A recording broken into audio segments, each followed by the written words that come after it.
i Ukrajina rat, najnovije vesti. Danas je oslobođena Pavlovka, važan strateški punkt 60 km od Donjecka, nadomak Ugledara. Plan ruske vojske je stvaranje granice na prirodnim preprekama, počev od Dnjepra pa prema Bahmutovki i Severskom Doncu.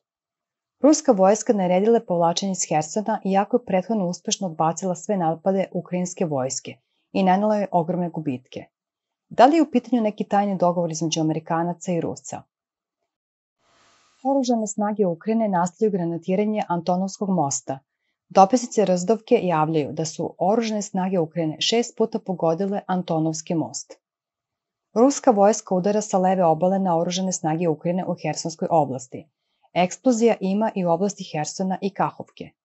Ukrajinski mediji javljaju o eksplozijama u oblasti hidroelektrane Kahovskaja.